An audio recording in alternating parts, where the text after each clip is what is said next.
Hey to the most amazing nurses. It is Dr. V here with Morning Infusion with Dr. V podcast, where we are intentional about teaching nurses how to work from anywhere around the world, making money and owning your own time, building profitable nurse coaching and consulting businesses. You will hear from amazing guests that have grown their companies and want to share insight into how you can do the same to change the face of healthcare as we know it. If you want to grow your businesses and leverage your knowledge as a nurse to grow wildly successful businesses at the top, instead of working your way to the top, head on over and join our Millionaire Nurse CEO group on Facebook, where you can ask questions and get updates on our live and virtual events to help you grow your businesses.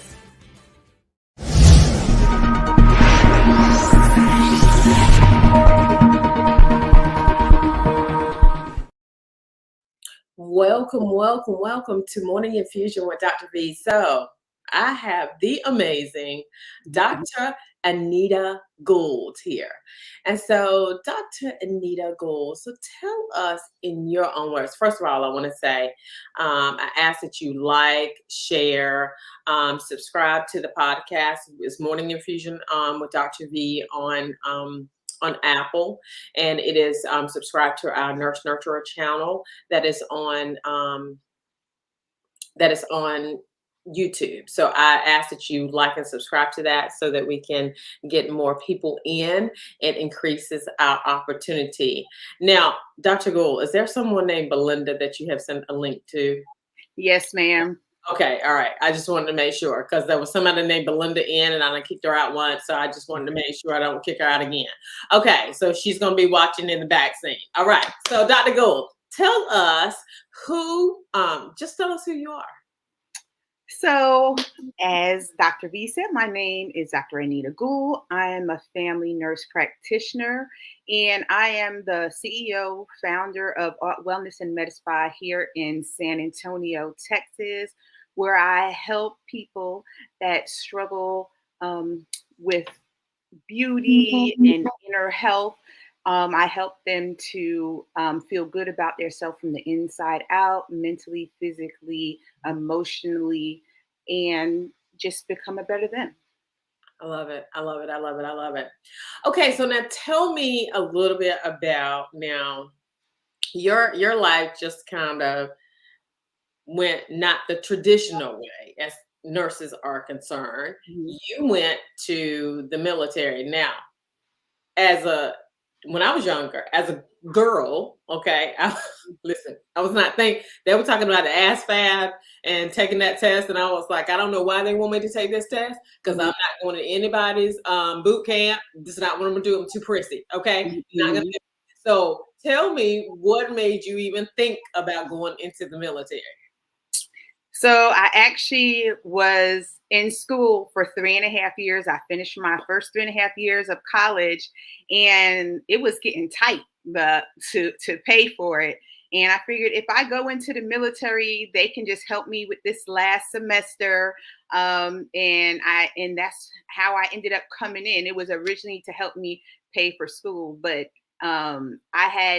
my father and all his brothers were in the military, and they didn't think I should be in there and couldn't understand why I was going into the military either. They was like, what do you want to do? Be a man? So, but school is what led me to the military. Gotcha. Work smarter, not harder. Let's not let me pay for it. Let's let the military pay for it. So you were smart from the beginning. Okay. I love it. Okay. Now, when you were in school, what were you in school for? So totally different. I actually was a math major. I started out a math major. Okay. So I got an associate's in liberal arts, math, and science. And then I went on to become a math major at a 4-year school and minored in secondary education. And when I came in the military, the only thing available was something medical. And if I came into the military, I always wanted to ensure that I had something I could do when I get out. Because, if you're in the infantry, you're in the tankers, stuff like that. When you get out, what can you do? Say, I can come out and I can kill someone. So, I said, okay, the medical. So I actually originally came in as a medic. and I really did a really long route all the way to where I am today. But that's kind of where I started. So from math major to a medic in the actual reserves is where I started. And I went home and I did 2 drills, and I was like, man, this is not the real army. I was like, I love the army. I want to eat, drink, and sleep army. So afterwards, after those 2 drills, I came active duty. But being a medic wasn't available anymore. So then I had to come back and do another training as an operating room technician. And I came on active duty and I did 30 years. But like I said, I did a long route, and I'm sure, we'll talk a little bit more about that later. So let's go back to this math major. Why in the world would you go in and be a math major? Okay, because most people are running away from math. All right, you ran to it. So what was that about? Well, I was good at it. Math and science, I was good at. Usually they say men are good at math and science and women are better at English, but I sucked at English. And even writing now is still a challenge. I would have to write a paper 2 or 3 times just to get a B. But math and science, it came easy to me, and I didn't know what I could do with math. I just knew I was good at it, so that's what I majored in. And so what were you going to do with it? Like, were you going to be a math teacher? Like, what were you going to do? Well, I thought about teaching. Like I said, I had a minor in secondary education, but I didn't have a clue. I just knew I needed to get a degree. I needed to be able to have a better life than I did growing up, and to do more. But to be honest, I can't give you a clear-cut answer on what I thought I was going to do with the math. I just knew they have degrees in it, and I'm good at it, and so I'll be a math major. And that's a valid point. I love that. I love that. I love that. Because what sometimes we do is we go into it and we don't know what the end result is, right? And we don't know exactly what we're going to do at the end of the day. But, I feel like that when God is our leading force, right? He leads us exactly because you got into it and you were like, I'm going to do this math. And you were like, well, then I'm not paying for all this school. Okay. So let's figure out a way. And then you went right. Like it's those unexpected steps, because you didn't even think that you were going to become a nurse, right? No. And then all of a sudden you ran into nursing, right? So then you became this operating room tech. After you became the operating room tech, now what happened after then? So after I did that, I realized I did like the medical field and wanted to continue on and wanted to have things that I can, like I said, move forward to when I was later on in life. But actually, even when I was home, before I came to the military, when I was in high school, I was a candy striper. I don't know if you remember when those people used to wear the little red and white dress. And then I also worked in a hospital being a feeder. So I kind of had medical stuff in my background. But after I became an operating room tech, I was like, I want to go further. So then I applied to an LPN program. And the military has their own LPN program, but I was living in San Antonio, Texas at the time, and they had a school called St. Philip's that also had an LPN program. So I actually had applied there and was going to plan to go at night. But then they came up with this program where they were going to let 15 active duty people go to the civilian program. They were going to still have to go to the military formations, but they would get to go to the civilian college. And I was like, I'm going to see if the military will send me to that. And, everybody was telling me, oh, you already had 2 MOSs and you've only been in a couple of years. You can't do it. Wait a minute. What's the MOS? Basically, that's your trade, your skill that you're going to learn. So enlisted people have an MOS and officers have an AOC. And at that time, I was still an enlisted personnel. So that was a job. That's what my job was in the military. So, everyone learns the basics of being a soldier or being an officer, but then you have to learn what your trade is or what your specialty is going to be when you come into the military. So, yeah. And so I said, when they told me I couldn't do it, I said, well, you know what? All somebody could do is tell you no, and I'm going to ask, Yes. That right there. Let's stop right there. Because so many people do not move forward simply because they're going to tell me no. Those people, they're going to tell me no. But you were like, all they can do is tell me no, right? Exactly. And then what did they do? I had to put in a couple of exceptions to policy, but they said yes, and I was on my way. All right, go ahead. Go ahead. Go ahead. I just wanted to stop you there. Go ahead. Go ahead. So after, I was in the still enlisted, and they had another reason I wanted to become an LPN. They had back then called this program called the 3-Bear, a 3B program where you would get a bonus, which was a really hefty bonus that because they needed LPNs and they didn't have enough people going into that field. And I was like, oh, if I change, I could get the 3B bonus, and like I could really be doing something. So I did that. And then I was at one of my first assignments and I was like, you know what? I want to become a registered nurse. So I started going to school part-time at my first assignment as an LPN up in Fort Hood, because at that time I was there working in labor and delivery, which I absolutely loved. And I started going to school at night. I was taking 2 classes every 8 weeks, while I also had 2 part-time jobs while I was there, and started doing my classes I needed to go to RN school, because the military had another program called the Army Enlisted Commissioning Program, where if you finish your first 2 years of your bachelor's degree, they will send you to get your remaining 2 years of your bachelor's degree, give you your full paycheck, pay for your school, and you would still all your time towards active duty would still continue while you were going through that program. So I did everything I need to do to get my prerequisites to apply to go to that program. And next thing you know, a couple of years later, I was off to the military, sending me to get my bachelor's of science in nursing as an RN. I love it. I love it. And, I think that the value out of everything that you've said is that each and every time you move, right? Mm-hmm. Because, it's hard because a lot of people, what they do is they sit on their gift and they don't go out and work their gifts, right? Because you took those unexpected paths. You didn't even, nursing wasn't even on your radar initially, right? It was Right. not, right? But because you were working and you said those thoughts, it was exposure. You started getting exposed to these things, but you can't get exposed to these things if you're sitting in your house, if you're sitting behind, closed doors and not going out and doing the things that you needed to do. But you were bold enough to say, okay, I'm going to go out. I'm going to try to figure this out. And no matter what, I'm going to get it done. And you didn't take no as an answer. And you didn't let the naysayers say, well, you can't do this. You went past the naysayers. And that's the importance of having people around you who are yes. Like they say yes. Like we're gonna do this no matter what. So I didn't know all that about you. Okay, all right. So now let's get you done went through your whole military career. You done went. So first of all, after you didn't let's go back to you getting your RN degree, from your RN degree to your DNP, right? Because you got a DNP or PhD. I got a DNP. DNP. So what made you do all that?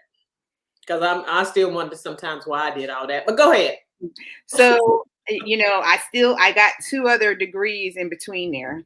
Between my bachelor's and my DNP, I got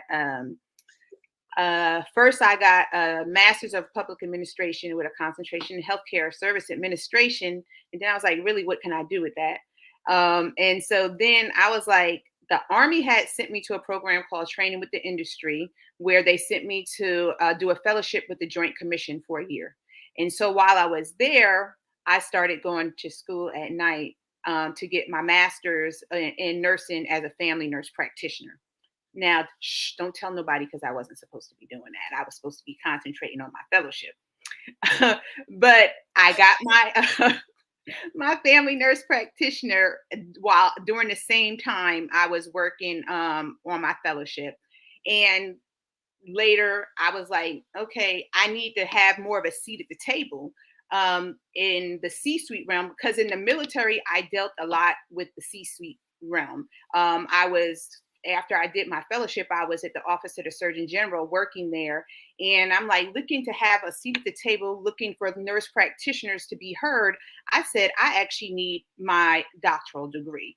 And so that's how I started working on my doctorate. Since I already had my nurse practitioner at that time, I got my major was healthcare systems leadership because I was at a strategic level by that point in nursing. And I'm like, we need to be heard. Nurses need to be heard, and we need to have a seat at that table. And so having your doctoral degree will give you that little extra edge and that little push to be heard when you're in that arena. My famous saying is that if you're not at the table, you're on the menu. Mhm. So I'm a firm believer that you have to be at these tables in order to be able to be heard.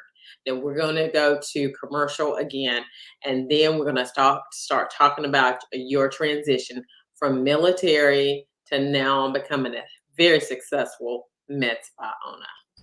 Hey to the most amazing nurses. It is Dr. V here with Morning Infusion with Dr. V podcast, where we are intentional about teaching nurses how to work from anywhere around the world, making money and owning your own time, building profitable nurse coaching and consulting businesses.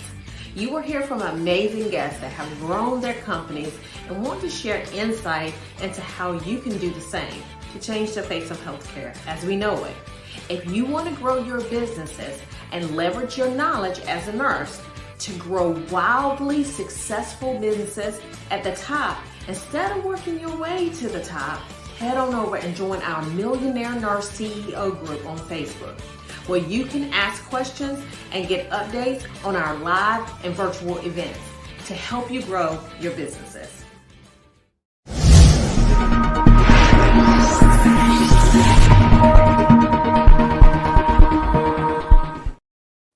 Okay. And you have this super successful career in the military. Okay. You get the pinnacle, and then you get ready to get out. Then what happens? Like, what you said that you didn't even like, business wasn't even a thing that you even wanted to do. So what happened? So when I originally got out the military, I kind of felt like a little kid over again. Like, I don't know what I want to do when I grow up. It was like starting a whole nother career. So originally when I retired, I actually started out doing disability physicals for the VA through two different contracting companies, and I was teaching nursing school. But then I had a few different opportunities, people coming to me related to business. And I was like, you know what, maybe God is trying to tell me something. And if I start my own business, I will still have autonomy to operate and move like I want and still have the flexibility of dealing. And so a particular doctor came to me and talked about starting my own company within under his overarching facility. And I was like, and stuff started to just kind of flow and go into place. And I was like, I said, I think this really can work, and I could do it, and I like a challenge. And I was like, I can do it. And so I originally started out with a company that was just focusing on primary care before I started to make the transition to med spa. So I started out with primary care initially. So, excuse me. So now I'm sorry. So med spa, what made you like, I was prissy back then. I'm not now. So what made you even go into the med spa arena? Like, what was the tripwire that tripped you into that? So all of this kind of was happening on the tail end of COVID. And so I knew I liked primary care, but starting business, it was slow because I wasn't from this area. And so you had to build up your clients. And then I started going to some different classes. I had a friend who was doing a Botox and filler class, and it was like, she asked me to go with her. And so we started doing different med spa classes, and I started incorporating them into my practice because I started out with Botox and fillers. Then I started doing PDO thread, non-surgical facelifts. And then later on, and then in body sculpting. So those were the kind of the things that I was starting with. And so with everything that was happening with COVID, I knew I needed to get more patients. So I kind of had three arms that I was looking at. I said, okay, we have the primary arm, then COVID testing was big. So I got my CLIA certification to do low level lab testing. And so I had a plan with that. I had this plan that I was actually going to go to the cruise lines because the average cruise ship has about 300,000, about 3,000 passengers per ship. And people had to have their COVID vaccine before they got on the ship. And my plan was there's always going to be somebody that didn't know and didn't have it. So I was like, okay, if 100 people don't have it and their average is about 4 ships per port, I could go up there and I can do online and I can offer them for $100 a pop. But just as I was completing that, they started backing up and saying people don't need to have the COVID test to get on the ships anymore. But people always like beauty. So I was like, okay, in the end, people are always going to get sick. Primary care will build up eventually. But now money is being freed up and people like to look good. They like their face to look useful. They like to have a nice body. They like their skin to be refreshed. And we like to defy the aging process. So that is kind of how I got into the med spa arena.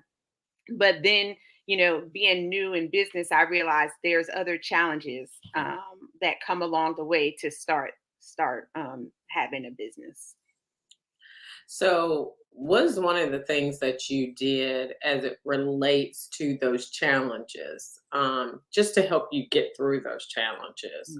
I do have to say, med spots, because it is.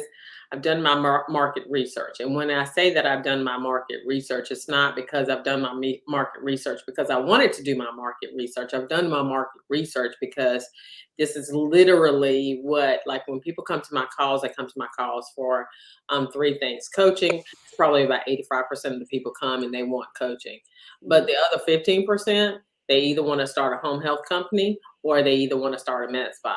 And so, and because, I only do coaching, I lean into that because that's what I do. And I know that's what I do. And so there's no point in me trying to help you start a med spa, and that ain't what I do. Right. Mm-hmm. But what is one of the things that, and it is such a huge industry, like it's $1 billion industry, right? Because again, people want to look good, right? And they want to feel good, right? So what is one of the things that you did in order to ensure that you were being personally and professionally developed in that arena? So I realized that I had been developed to be an awesome nurse practitioner and with leadership in the military. But in looking at all those things, I realized I did not get the business aspect of it. And so I said, I'm going to start, besides going to courses to get better at my craft, as far as the professional side, I said, let me start doing some conferences. So I went to a Black Nurse Entrepreneurship Conference up in Dallas, and I met a few different industry leaders there. And so I was talking about my business and growing it and realizing I did some things backwards along the way that I needed to fix and come back and do it right to be more successful and launch in the business. And two leaders in industry first told me, your website is all wrong. The reason you're having problems getting people to come to the med spa side is because of your name, which at that time, my parent company was Concierge Care and Consultant. People, they don't really know that you do anything with med spa there. So they were like, you can still do a DBA and have it underneath there, but you need to go ahead and relaunch your whole website so people know about the med spa services that you do. And also in there, when I was at the BNE conference, I learned also how important coaching is. It's like, if you want to get to the next level, you need to work with someone who has done there, have made the mistakes, has proven that they have a blueprint on how to move forward. And so there, I actually started talking to someone and I actually hired a coach. And that was the turn of my business turning into a different direction, because I knew I had made mistakes and I didn't want to give up. And because I'm like, people fail, but the thing, what is the acronym for fail? First attempt in learning. So I said, I'm going to look at these mistakes I've made. I'm going to pivot and move forward. So I hired a coach after going to the BNE conference, and I started doing some restructuring and actually going back to some of the foundational business parts that I hadn't done to put in place so I can start moving in a different direction. I love that. I love that, Dr. Gould, because the reality is that we have to be very intentional about that. And that is probably one of the, of course, the number one thing is that, me and the Lord, we connected with each other. I say that because that's the reason why. But the second thing is coaching. It's the reason why my business is so successful, right? And understanding that when you're in the picture, because people used to always say to me that when you can't see the forest for the trees, and I can understand that concept, right? And so, but I could understand that you can't see the picture because you're in the frame. Okay. And so that helped me I can't see that big picture. I can't understand what that is. And what coaching does is it closes and it collapses that gap for you. And a lot of people are like, well, I'm not going to invest in that. That's not what I'm going to do. Well, okay, go out there and make the mistakes. Keep the problem that you have. But the reality is that if you don't want to keep the problem that you want to have, you want to close the gap, you want to make things better, then coaching is the way to go. And that's a very valid point. Now, tell us about some of the services that you offer. So I offer, like I said, I offer Botox fillers. I do the PDO, non-surgical facelift, body contouring. I do a lot of things with PRP. So I do hair restoration, micro needling. I do vaginal rejuvenation, which helps with increased orgasm, vaginal tightening, vaginal lubrication with the males, more increased erection, and them also having better performance and increased orgasm. And then I started doing a lot with sexual health, and then there was a lot of patients started asking me about weight loss. And so in the semaglutide. And so I said, you know what? If people keep asking me for this, I need to give them what they want. And I used myself as a guinea pig first, trying it, and I lost 25 pounds in 4 months. And so I started offering a weight loss program to my patients. And that's really, it started taking off. And because my coach always talked about, giving your patients what they want, listening to your patients. So I started looking a lot with weight loss, the sexual health.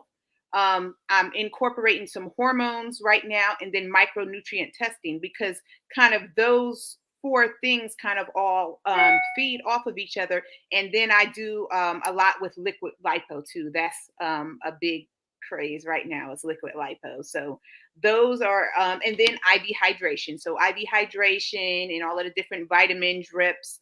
And then I still do my primary care in the background, but some of the main factors I look at now is weight loss, hormones, sexual health, and micronutrient testing. I love it. I love it. I love it. I love it. So yeah. So now tell us where you're located, because people need to know about where you're located in San Antonio, correct? Yes, I love the San Antonio Riverwalk. I just want to let you know that that's one of my favorite places I've visited. Mm-hmm. So go ahead, tell us where you are in San Antonio. So I am in San Antonio. I am presently in the Westover Hills area, but we are quickly growing. Thanks to all of my loyal customers, we're growing, we're getting bigger, getting to bigger spaces, and I'm trying to, like I said, I want to give my clients what they want. I want them to have a great experience. I want them to be comfortable and really enjoy what they're getting, because they're the primary reason I'm there. If I don't have a customer, if I don't have a client, then I don't have anything. And it's all about the customer and making their experience great. I love it. I love it. Now y'all need to go on over there and visit her now, because today's price is not tomorrow's price. Okay. And as she moves and she grows, you want to go ahead and get what she's got to offer, because she's amazing. I can vouch for her. I've known her for we've known each other for a little while now, and so she is great at what she does. So go and see her now. Where can they find you on social media? So they can find me at Haute Wellness and Medspa is my Facebook page, and then at Haute Wellness and Medspa is my Instagram page. And oh, this sounds really bad. I'm also on LinkedIn, but I can't think of what the actual link is for LinkedIn right now. But my they can also check into my website, which is www.hautewellnessandmedspa.com. Okay. Well, it was a pleasure. It was a pleasure interviewing you this morning, Dr. Gould. And so we have our next free masterclass is coming up November 14th. It's going to be from 5 until 8, free masterclass VIP. If you would like to sign up, again, like, comment, subscribe to the Nurse Nurturer channel, download the podcast if you're on Apple, so that we can get more views, so that it pushes us to the top. And you are, and we look forward to seeing you next week. And you guys have a phenomenal rest of your day.